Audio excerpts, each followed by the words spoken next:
हाय, मैं Nitin Kumar as usual आपका स्वागत करता हूँ Nitin sir classes YouTube channel के ऊपर। अभी जो चर्चा का विषय है वो 22 जुलाई 2020 के इंडियन एक्सप्रेस के एडिटोरियल्स के एनालिसिस का, ठीक है। तो आज देखें कि विषय वस्तु है क्या इसके अंदर। तो सबसे पहले तो ये समझें कि इसमें दिया गया कि विजिल यानी कि नज़र रखा जाए। Delhi has registered significant decline in the COVID-19 cases, but the city cannot afford to let down its guard. तो दिल्ली की यदि बात की जाए तो यहाँ पर काफ़ी ज़्यादा कमी आई है कोविड-19 के मामलों में, लेकिन जहाँ तक इस शहर का सवाल है वो जो प्रयास कर रहा है उस प्रयास को वो कम करने की स्थिति में नहीं है, यानी कि कंप्लिसेंसी वाली स्थिति नहीं होनी चाहिए। खुद आश्वस्त होके प्रयास को कम कर दिया जाए, ऐसा नहीं किया जाना चाहिए। About a month ago, Delhi surpassed Mumbai as the Indian city with the highest number of COVID-19 cases. एक महीने पहले की बात है तो दिल्ली क्या है, मुंबई से आगे निकल चुका था, जहां पर कोविड-19 के मामले क्या थे, सबसे ज़्यादा थे। और इस कैपिटल की बात की जाए यानी कि राजधानी की बात की जाए तो 5 महीने पहले तक यदि देखें the capital recorded in excess 2000 cases daily for more than 5 weeks in the June and July. तो राजधानी की बात की जाए तो 2000 से ज़्यादा मामले रिपोर्ट होते रहे प्रत्येक दिन, लगभग 5 हफ्तों तक जून और जुलाई के महीने में। The Delhi government apprehended that the city case load would cross 5 lakh by the end of the July. और दिल्ली सरकार का ये अपना आकलन था और ये आशंका थी कि जुलाई के अंत तक जो ऐसे मामलों की संख्या 5 लाख से ज़्यादा हो जाएगी। And there were fears of the health care system being overwhelmed by the surging virus. और ये चिंता थी, ये डर था कि इतनी ज़्यादा यदि मामले बढ़ेंगे तो इसके साथ क्या होगा कि जो हेल्थ केयर सिस्टम है उस पर लोड ज़्यादा बढ़ेगा, ठीक है। जो लोक स्वास्थ्य तंत्र है उसके ऊपर प्रभाव, मतलब ज़्यादा संख्या में मरीज वहाँ पे पहुँचेंगे और इसको संभाल पाना क्या होगा, मुश्किल काम होगा। Since then the Delhi government has ramped up testing and bolstered the city's in medical infrastructure. उसके बाद से दिल्ली सरकार ने क्या किया है कि टेस्टिंग को बढ़ाया है, टेस्ट जो किया जाता है वो उसको बढ़ाया, और साथ में यहाँ पर जो मेडिकल से संबंधित जो इंफ्रास्ट्रक्चर है, अवसंरचनाएं हैं, उन अवसंरचनाओं को भी और मजबूत किया है। The measure have led to the appreciable fall in the city's daily case load in the past 10 days. और इन सब उपायों के कारण से हुआ है क्या कि पिछले 10 दिनों में इस शहर में ऐसे मामलों में क्या आई है, कमी आई है। On Monday, the capital recorded less than 1000 cases in 24 hours for the first time since June 1st. और जून 1 के बाद से पहली बार ऐसा हुआ कि इस शहर में, राजधानी में 1000 से कम मामले मिले पिछले 24 घंटे के अंदर। यानी कि 24 घंटे के अंतराल में देखें तो सिर्फ इस सोमवार को ऐसा हुआ कि 1000 से कम मामले दिखें। This is a heartening development, however, given the unpredictable ways of the coronavirus, the Delhi government and the city resident cannot afford to let down their guard. तो ये काफ़ी मतलब हर्ष का विषय है, ठीक है। और ये जो कुछ भी डेवलपमेंट हुई है तो वो काफ़ी मतलब हर्ष का विषय है, खुशी की बात है। लेकिन जिस ढंग से कोरोना वायरस फैलती है और उसके बारे में कुछ भी प्रिडिक्ट कर पाना या भविष्यवाणी कर पाना मुश्किल काम है। तो दिल्ली सरकार को ये चाहिए और इस शहर के लोगों को, जो निवासी हैं, उनको ये चाहिए कि वो उनके द्वारा जो सुरक्षा के उपाय किए जा रहे हैं या जो कुछ भी कोशिशें की जा रही है उस कोशिशों में कोई कमी ना आने दे। There is much that Delhi has done right over the last month. और बहुत कुछ दिल्ली ने पिछले 1 महीने में किया है। It has dedicated 15,000 beds in the city's hospital to COVID-19 patient and increased the critical care facility. और यदि पिछले 1 महीने में देखें तो 15,000 जो बेड है वो डेडिकेट किए गए हैं सिर्फ और सिर्फ कोविड-19 पेशेंट के लिए। और क्रिटिकल केयर जो सघन चिकित्सा कक्ष की जो सुविधाएं हैं उसको भी काफ़ी बढ़ाया गया है। The Delhi government has also put in place a home quarantine system for the patients and the mild symptoms and the asymptomatic carriers of the virus. तो दिल्ली सरकार की यदि बात की जाए तो जो घर में ही रह के जो संगरोध की जो प्रणाली है, क्वारंटाइन मतलब आप अपने ही घर में रहिए, ठीक है, इस प्रणाली को भी मरीजों के लिए क्या किया है, बेहतर किया है। और साथ में जिसमें थोड़े बहुत लक्षण दिख रहे हैं या बिना लक्षण वाले हैं, ठीक है, वायरस लोड यदि उसमें यदि देखिए तो उनको भी होम क्वारंटाइन किया गया है। People recovering at home are given the oximeter to help them to monitor the dip in the oxygen level and their condition is monitored। और जो लोग इस बीमारी से, इस कोविड-19 से उबर गए तो उनको ऑक्सीमीटर दिया गया ताकि उनके शरीर में ऑक्सीजन की जो मात्रा है उसके ऊपर नज़र रखी जा सके और जो स्थिति है उसके ऊपर नज़र रखी जा सके, और स्थिति बिगड़ती है तो फिर उसकी हॉस्पिटलाइजेशन की जा सके, अस्पताल में भर्ती करवाया जा सके। These are significant intervention. It is well known that more than 80% of COVID patients do not require hospitalization। तो ये देखो सरकार की तरफ से अच्छे पहल कही जा सकती है, और ये बिल्कुल ये चीज़ सबको पता है कि ऑलमोस्ट कि 80% तक जो कोविड-19 के पेशेंट होते हैं उनको अस्पताल में भर्ती करवाने की ज़रूरत नहीं होती है। But the fear of being move to a quarantine centre has reportedly deterred many with the COVID symptoms from getting themselves tested till the infection became severe। अब देखिए, लेकिन लोगों में ये जो डर है कि उनको संगरोध में रख दिया जाएगा, क्वारंटाइन कर दिया जाएगा, ठीक है, इसके कारण से लोग क्या है कि जो जिनमें कोविड के सिम्टम्स दिखते हैं, लक्षण दिखते हैं, वो भी अपने आप का टेस्ट नहीं करवाते, और जो इन्फेक्शन है वो क्या हो सकता है, काफ़ी ज़्यादा सीवियर हो सकता है, ठीक है। जो संक्रमण है वो काफ़ी मतलब एक तरीके से देखें तो बहुत ज़्यादा हो सकता है, गंभीर हो सकता है। The assurance of recuperation at home led more people to get themselves tested. और ये जो आश्वासन दी गई कि भाई आप घर पे रह के ही इस बीमारी से लड़ सकते हैं और आपको तमाम जो सुविधाएं ज़रूरी है, थोड़े बहुत लक्षण वाले पेशेंट या ज़्यादा लक्षण वाले पेशेंट की यदि बात की जाए तो उनको जब सुविधाएं दी जाएगी, और इससे जब लोग आश्वस्त हुए तो इससे क्या हुआ कि लोगों ने अपने को क्वारंटाइन भी किया, ठीक है, क्वारंटाइन भी किया, और चीज़ों में सुधार भी हुई, नंबर ऑफ केसेस में भी सुधार हुई। The number of test has gone up nearly 4 times in the first week of the June. और 1 जून से अब तक देखें तो जितनी पहले टेस्टिंग करवाई जा रही थी उससे 4 गुना इसके वो बढ़ा दिया गया, ठीक है। There however remains the more scope to increase the testing facility। लेकिन अभी भी पर्याप्त मौके हैं कि भाई टेस्टिंग को क्या किया जाए, बढ़ाया जा सके। Last week for instance the Delhi High Court pulled up the Indian Council of Medical Research for giving 26 private lives 1 month, a period it felt was too long to upgrade their facility for कोविड-19 testing. अब देखिए पिछले हफ्ते क्या हुआ कि दिल्ली उच्च न्यायालय ने ICMR को, Indian Council of Medical research को फटकार लगाई कि उन्होंने 26 जो निजी क्षेत्र के जो लैब हैं, प्रयोगशाला हैं, उनको 1 महीने का वक्त दिया है कि वो क्या करें, फैसिलिटीज़ को अपग्रेड करें, बेहतर करें। तो 1 महीने का जो वक्त दिया गया था, इस पे दिल्ली हाई कोर्ट ने कहा कि भाई आप ज़्यादा वक्त दे रहे हो, और इस कारण से फटकार भी लगाया किसको, ICMR को, कि जब ऐसी पैनिक वाली सिचुएशन है, पेंडेमिक वाली सिचुएशन है, तो ज़रूरत क्या है कि फटाफट टेस्टिंग वेस्टिंग हो पाए, और इसके कारण से आप क्या करें, अपग्रेडेशन करें। The increase in the testing in Delhi is driven largely by the rapid antigen test which deliver result in less than 30 minutes।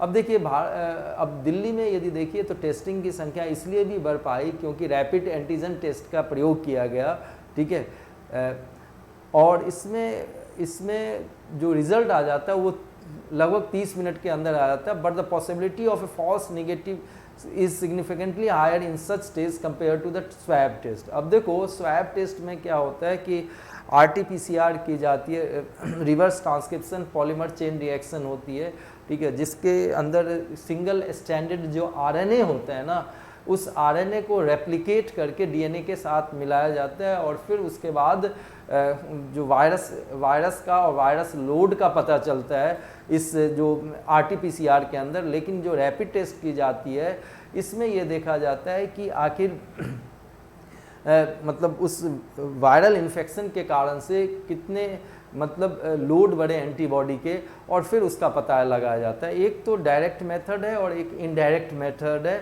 तो इसमें बहुत दफ़े क्या होती है कि बहुत बड़ी संख्या में जो होती है निगेटिव भी रिज़ल्ट आ जाते हैं। और यदि उसकी बात की जाए, किससे तुलना की जाए, स्वैब टेस्ट से की जाए, तो according two figures presented by the Delhi government in the high court, और हाई कोर्ट में जो आंकड़े दिए गए दिल्ली सरकार के द्वारा, और उसमें ये कहा कि 200 यदि एंटीजन टेस्ट करवाई जाती है, रैपिड टेस्ट करवाई जाती है, तो उसमें से सिर्फ और सिर्फ एक मामले में ऐसा होता है कि चीज़ें नेगेटिव होती है, एंड उसके बाद उनको स्वैब टेस्ट करवाने की ज़रूरत पड़ती है। क्लियर? तो मतलब इनका ये कहना है दिल्ली सरकार का, जो दिल्ली हाई कोर्ट में इन्होंने आंकड़े रखे उसके मुताबिक, कि जो ये एंटीजन टेस्ट हो रहा है या रैपिड टेस्ट हो रहा है वो भी क्या है, पर्याप्त है, और जहाँ पर नेगेटिव आ जाए वहाँ पर फिर क्या किया जाए, स्वैब टेस्ट करवाया जाए। The government maintains that it is going by the ICMR protocols which prescribe retest only for the patients with the symptoms. Clear? तो दिल्ली सरकार का कहना है वो ICMR की जो गाइडलाइन है, नियमावली है, उसके हिसाब से ही चल रही है, और उसमें ये कहा गया है कि पुनः स्वैब टेस्ट करवाने की ज़रूरत तब है जब रैपिड टेस्ट के अंदर नेगेटिव आने के बावजूद भी उस व्यक्ति के अंदर क्या दिखे, लक्षण दिखे कोरोना वायरस के। Given the constraint on the resources, it would be of course be impossible to follow up every negative antigen test with the swab test. तो जिस ढंग से हमारे पास संसाधन है और संसाधन की कमी है, उसके हिसाब से देखें तो ये बिल्कुल करीब करीब नामुमकिन है कि प्रत्येक जो एंटीजन टेस्ट जो नेगेटिव आया है उसका स्वैब टेस्ट करवाया जाए। Clear? Yet the result of these quick test should not lull the Delhi government into complacency. लेकिन ये जो क्विक टेस्ट जो हुआ है उसके कारण से जो रिजल्ट आई है, तो सरकार को खुद आश्वस्त होने की ज़रूरत नहीं है, दिल्ली सरकार को आश्वस्त होने की ज़रूरत नहीं है, especially because of the virus propensity to spread through the asymptomatic carriers। खास करके इस कारण से कि वायरस में ये क्षमता है कि वो बिना लक्षण के भी जो वाहक हैं उसके द्वारा क्या हो सकता है, फैल सकता है और फैल रहा है। Serological survey by the Union Health Ministry released on Tuesday which showed that 24% of the participant has developed the antibody. Clear? And also indicated that the large number of infected people in Delhi are asymptomatic. और जो serology का test किया गया जिसमें plasma को actually में test किया जाता है, ठीक है, तो उसके हिसाब से यदि देखें तो यूनियन हेल्थ मिनिस्ट्री ने, ठीक है, जो केंद्रीय स्वास्थ्य मंत्रालय ने ट्यूसडे को एक आंकड़े जारी किए जिसमें ये कहा कि 24% जो भागीदारी करने वाले हैं, ठीक है, उनमें एंटीबॉडी पाई गई है, और ये इंडिकेट करता है, ये इशारा करता है कि बिना लक्षण वाले बहुत सारे संक्रमित मरीज क्या हैं, दिल्ली में हैं। The reason for the Delhi's health care system to be on the high alert remain compelling. और यदि कारण की बात कही जाए कि दिल्ली के हेल्थ केयर सिस्टम को जो स्वास्थ्य की जो प्रणाली है, स्वास्थ्य सेवा की जो प्रणाली है, वो बिल्कुल सतर्कता पे रहे, उच्च सतर्कता पे रहे, इसके बहुत सारे कारण बनते हैं और ये सतर्कता बनी रहनी चाहिए। अब देखिए कि ये जो दूसरी बात की जा रही है इसमें थोड़ा सा ये समझिए कि है क्या। इसमें सबसे पहले मैं आपको ये बताता हूँ कि ये जो उदय है उसके बारे में समझिए। उदय का मतलब होता है यूजुअल डिस्कॉम एश्योरेंस योजना, ठीक है, सॉरी, उज्ज्वल डिस्कॉम एश्योरेंस योजना, UDAY। क्लियर? सबसे पहले समझिए कि डिस्कॉम क्या है। डिस्कॉम पावर डिस्ट्रीब्यूशन कंपनीज को कहते हैं, ऐसी कंपनियां जो कि इलेक्ट्रिसिटी को क्या करती है, डिस्ट्रीब्यूट करती है। क्या करती है? डिस्ट्रीब्यूट करती है।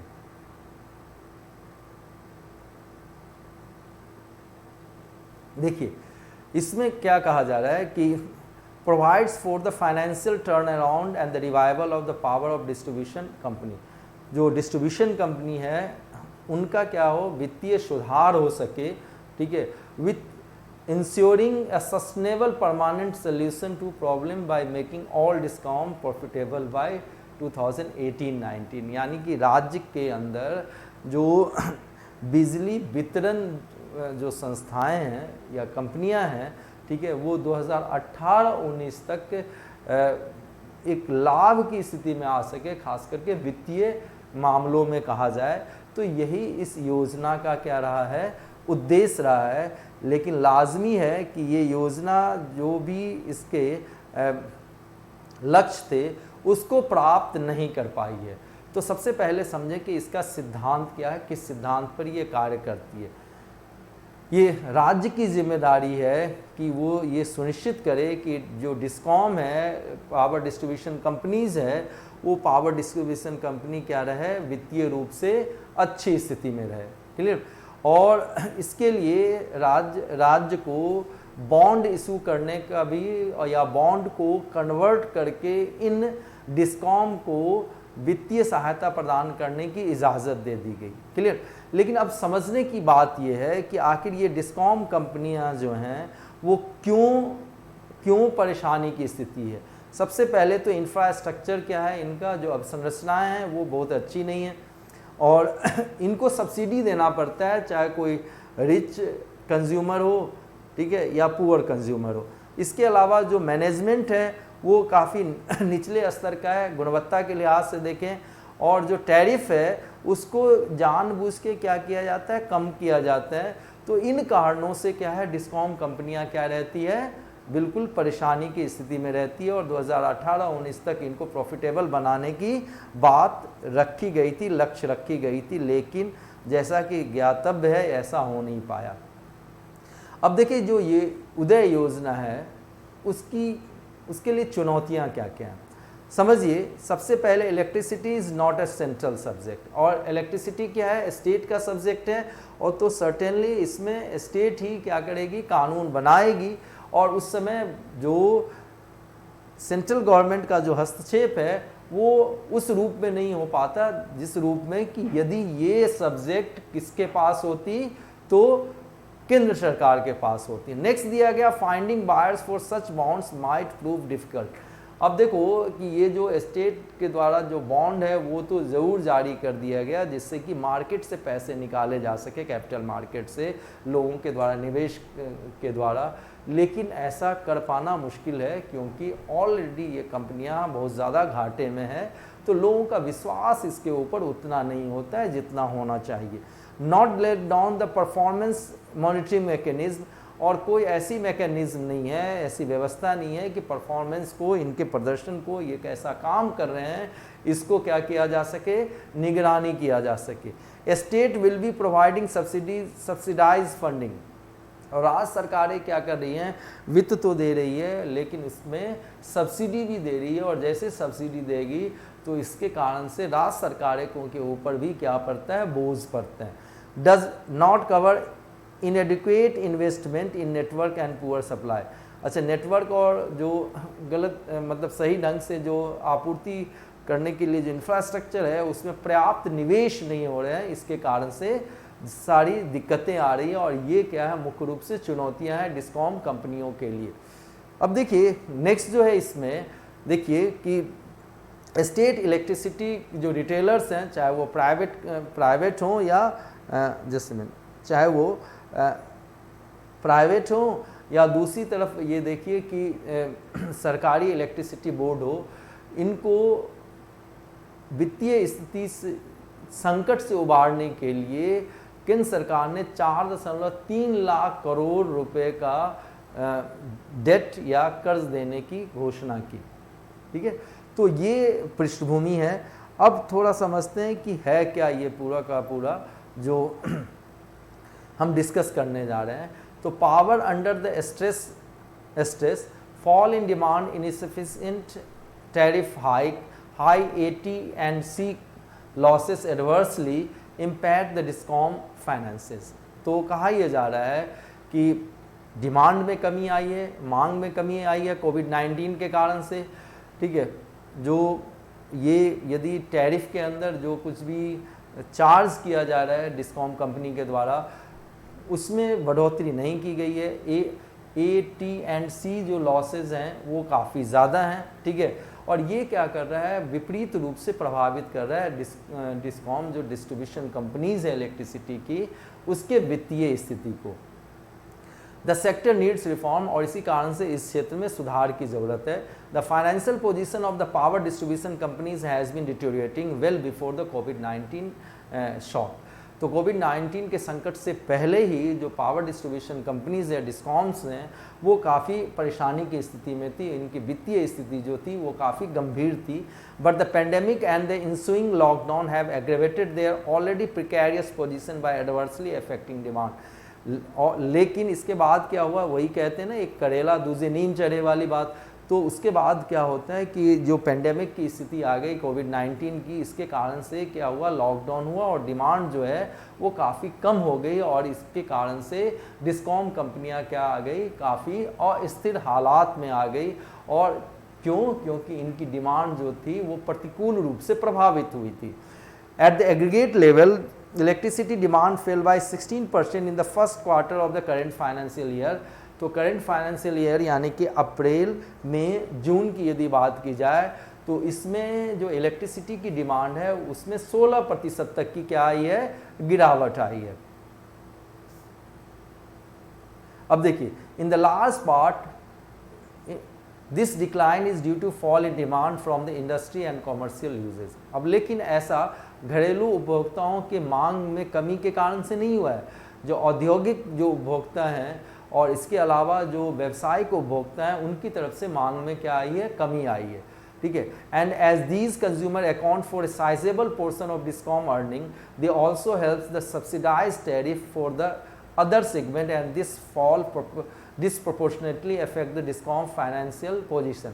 अब देखिए, हमें ये पता है कि जो डिस्कॉम कंपनी है उसका जो अर्निंग्स है, उसकी जो कमाई है, उसका बड़ा सा हिस्सा जो होता है इन्हीं लोगों से आता है, इंडस्ट्री से आता है और कॉमर्शियल यूजर्स से आता है।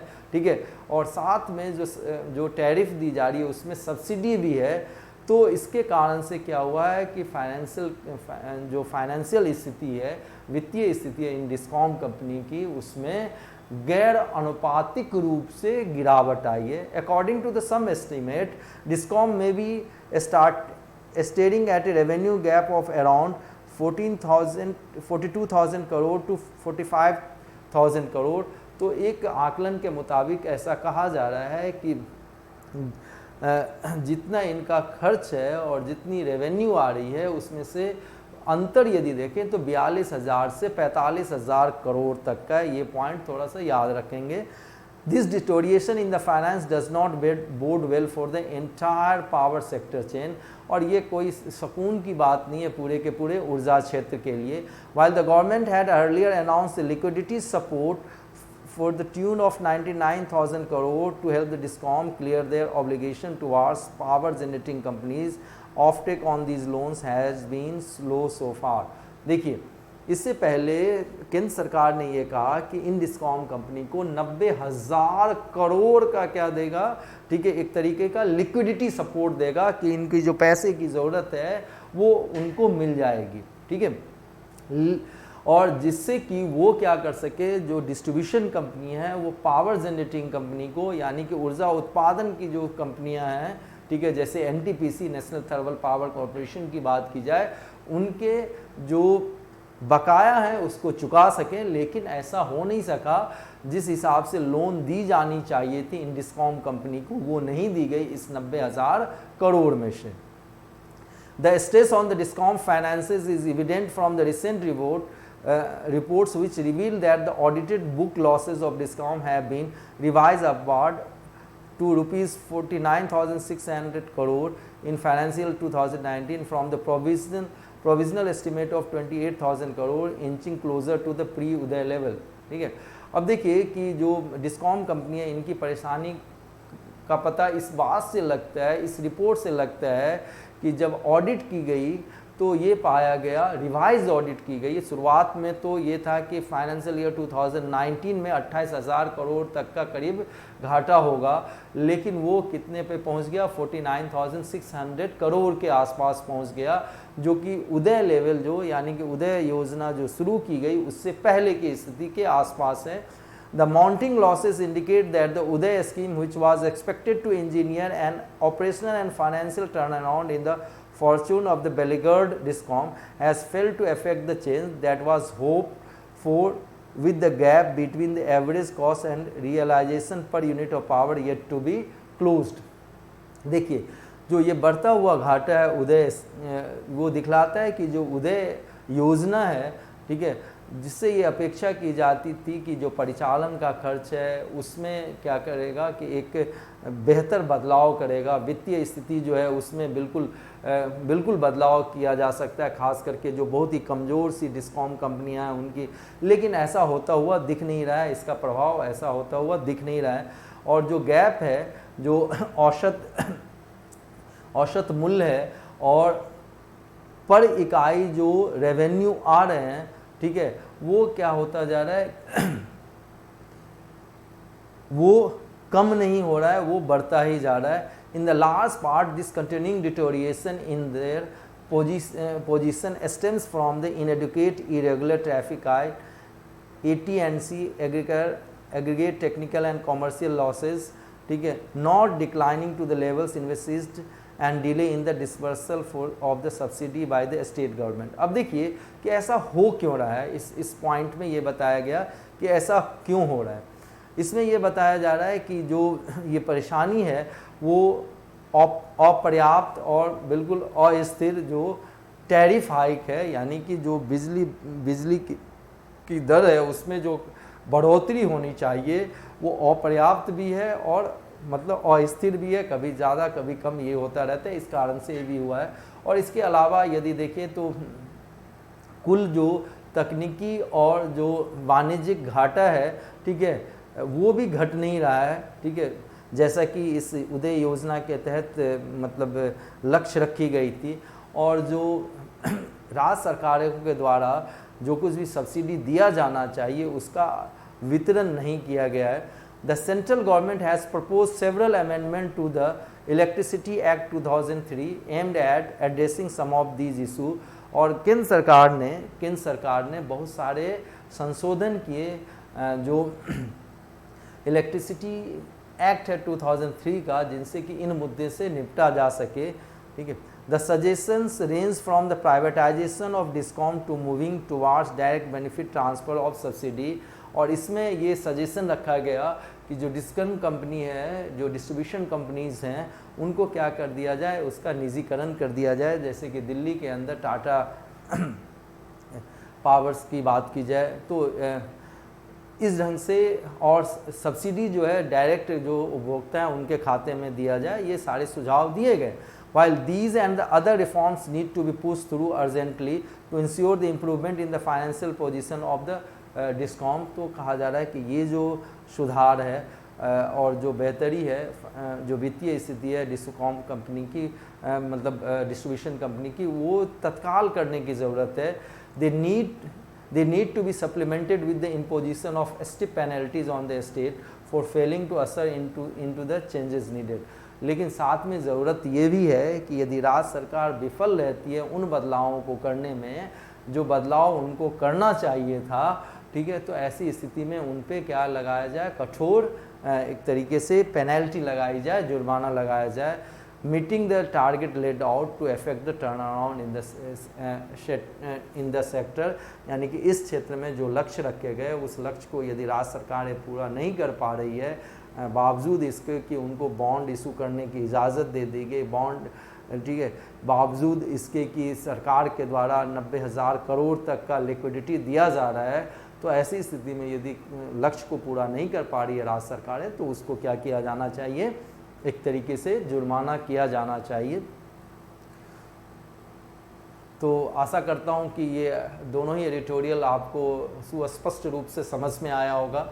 और यदि आपको मेरी वीडियोस अच्छी लगती है तो आप मेरे चैनल को सब्सक्राइब करें, मेरे वीडियोस को शेयर करें जहां तक हो सके, ठीक है, और लाइक करें और वीडियो को पूरा देखें, तब जाके और लगातार देखते रहें, प्रत्येक दिन देखते रहें, तब जाके आप फ़ायदे की स्थिति में होंगे।